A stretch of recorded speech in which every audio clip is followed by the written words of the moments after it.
जय मां काली, जय गुरु महाराज, जय गुरु गोरखनाथ। रहस्यमयी प्राचीन आदिवासी ग्रामीण गुप्त काली विद्या में तंत्र प्रेमियों का स्वागत है। आज हम आप सभी लोगों के बीच में एक रहस्यमयी दिलचस्प प्रयोग लेकर आया हूं, जो मेरे मित्र के दादा गुरु से मुझे प्राप्त हुआ है। एक वक्त की बात है, जब मेरे मित्र के दादा गुरु धर्मगंज के लिए रवाना हुए थे, तो उस रास्ते से गुजरने पर एक जंगल मिलता था, और उस जंगल में उनको एक यक्ष द्वारा एक दिव्य अलौकिक चीज प्राप्त हुई थी, जिसके द्वारा उन्होंने एक रहस्यमयी दुनिया में गए थे। उस रहस्यमयी दुनिया में जाने के बाद उनको एक यक्षिणी से प्रेम हो गया था, और उस प्रेम के चलते उन्होंने एक साधनाएं बहुत दिलचस्प उन यक्षिणी द्वारा प्राप्त हुई, जो मैं आज आप सभी लोगों के बीच में प्रस्तुत करूंगा। जो एक इतर योनि की साधना है, जो आकस्मिक धन की प्राप्ति के लिए, धनों की वर्षा करने के लिए ये साधना की जाती है। ये साधना दादा गुरु जी को तब प्राप्त हुई क्योंकि उनको एक समय की बात थी कि उनको धन की अपेक्षा के लिए कुछ कमी महसूस हो रही थी, जो यक्षिणी के रहस्यमयी दुनिया से धन को नहीं लाया जा सकता था। इसलिए उन्होंने ये साधना उस यक्षिणी द्वारा प्राप्त हुई थी। इस यक्षिणी की साधना तभी प्राप्त हो सकती है जब आप मन से और तन से बिल्कुल क्रम से सच्चे मन से हो, और इसलिए यह साधना बहुत ही रोचक, बहुत ही दुर्लभ है। यह साधना यक्षिणी की नहीं है, एक इतर योनि की साधना है, जो आप सभी लोगों के बीच में मैं प्रस्तुत कर रहा हूँ। यह साधना मैं आप सभी लोगों को डायरेक्ट बता रहा हूँ क्योंकि ये मेरे उस परम मित्र के दादा गुरुजी से प्राप्त हुई थी, जो मैं आज आप सभी लोगों को बीच में प्रस्तुत कर रहा हूं, क्योंकि उनको बहुत कठिनाई से, बहुत ही परिश्रम से ये साधना प्राप्त हुई थी। आज हम आप सभी लोगों के बीच में ऐसी साधना बताएंगे, जो आप एक बार इसको अगर कोई भी अपने जीवन में अमल करता है, या इसका प्रयोग करता है, या इसकी साधना की सिद्धि करता है, तो उसको आकस्मिक धनों की वर्षा कर सकता है, जो एक इतर योनि की साधना है। यह एक साधना ऐसी साधना है जो बिल्कुल पूर्णता परिचित है। मैंने इसको 2-3 लोगों को इसको दे चुका हूँ, ज़्यादा अभी किसी लोगों को इसको नहीं दिया है, बस खाली 3 लोगों को दिया है, जिन्होंने ये साधना करके अपने जीवन में अच्छे उन्नत पर पहुंच चुके हैं। इसलिए आज हम आप सभी लोगों के बीच में वो साधना प्रदान करूंगा, वीडियो को ज़्यादा लंबा ना करते हुए।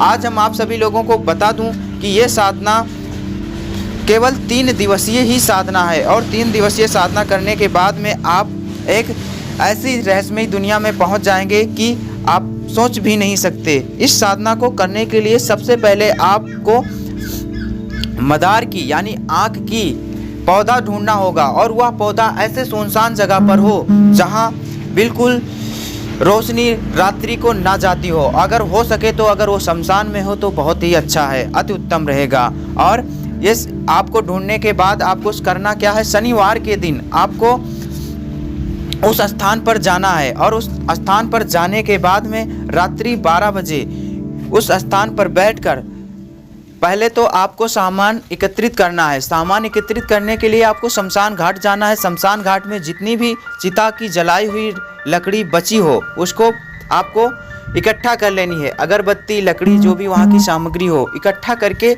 उसको आप उस आँख के पौधे के पास ले आना है। लाने के बाद में शनिवार के दिन ये साधना आपको करनी है। ये केवल 3 ही दिवसीय साधना है, और 3 दिन में आपके पास एक यक्ष या यक्षिणी जो इतर योनि के आपके पास आएगी। आप उसको अपने मन अनुकूल कार्य करवाने के लिए उससे वचनबद्ध करवा लें, बहुत सावधानी पूर्वक।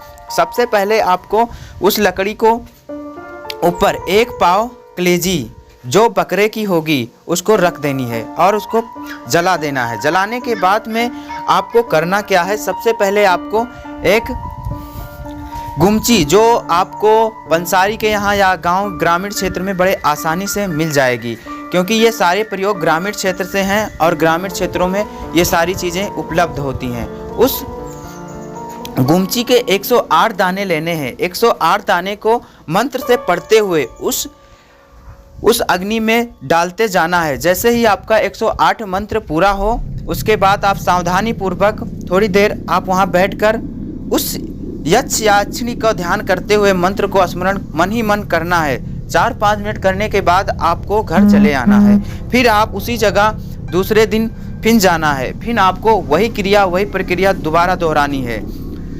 फिर आपको तीसरे दिन जाना है। फिर आपको वही क्रिया, वही सारी विधि आपको दोबारा फिर से दोहरानी है। या रिपीट करने के बाद में आपको प्रोसेस तीसरे दिन में आपको एहसास होगा कि कोई आपको गुदगुदा रहा है, आपके पास कोई खड़ा है या अचानक आपके पास कोई प्रकट हो जाएगा जो आपको परछाई या धुआं के रूप में वो केवल दिखाई देगा।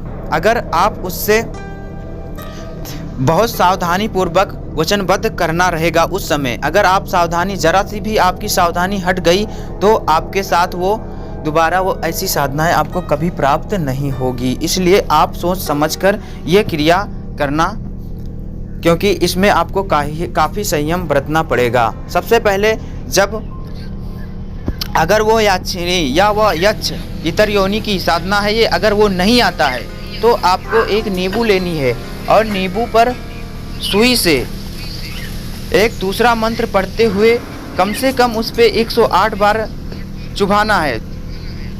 108 बार चुभाकर जब वह आपके पास गिड़गिड़ाने लगे, रोने लगे, बिलखने लगे कि मुझे छोड़ दो, उस वक्त आप बड़े सावधानी पूर्वक उससे वचनबद्ध कर लेना है। उसके बाद आप जब भी उससे धनों की वर्षा करवानी हो तो किसी सुनसान जगह, किसी एकांत पर जाकर उसका मंत्र, यही मंत्र जो रहेगा, यही मंत्र पढ़ने के बाद में उसको बहुत सावधानी पूर्वक उससे पैसों के लिए बोलना है। जब वो पैसा आपको दिन में केवल एक ही बार आप उससे कह सकते हैं, क्योंकि एक बार वो धन आपको लाकर देगी, दोबारा नहीं देगी। अगर दोबारा कहते हैं तो वो रुष्ट होकर आपको परेशान करने लगेगी। इसलिए केवल दिन में एक ही बार कहना है उससे। और जब वह आपको पैसा दे तो उसको अपने आसपास में पैसा को खर्चा नहीं करना है, वह कहीं ऐसे जगह कर ले जाकर खर्चा करना है जिससे किसी को पता ना चले, क्योंकि वो पैसा जो आपको लाकर देगी वो चुरा कर लाकर देगी, क्योंकि वो आसपास का ही पैसा किसी का हो सकता है। इसलिए इसका विशेष ध्यान देना है।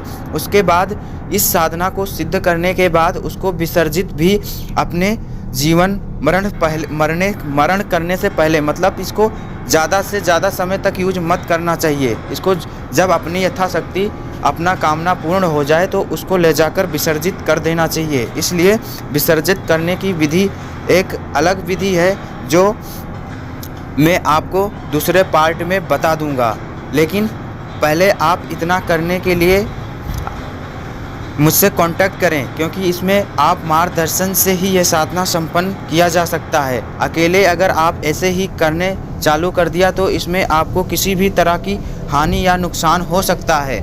और यह मेरे सारे मंत्र बिल्कुल परिचित हैं, जो मुझे मेरे मित्र के दादा गुरुजी से मुझे प्राप्त हुआ है, और उनको इतने परिश्रम से ये मंत्र इतनी कठिनाई से प्राप्त हुआ था, जो उनको एक यक्षिणी द्वारा ये मंत्र दिया गया था। और उनके साथ जो ये घटना घटी थी, ये कभी हम अलग वीडियो में आप सभी लोगों को बता दूंगा और सुना भी दूंगा, क्योंकि ये एक ऐसी घटना उनके साथ घटित हुई थी जो उनके जीवन काल में एक रहस्य बनकर रह गई। और वो बहुत कुछ उनसे मुझे जो प्राप्त हुआ है मैं आप सभी लोगों के बीच में ज़रूर बताऊंगा। जो भी साधक इसको करने के इच्छुक हैं उन लोगों को ज़रूर से ज़रूर लाभान्वित करवाऊंगा। आज के लिए बस इतना ही। जय माँ काली, जय गुरु महाराज, जय गुरु गोरखनाथ।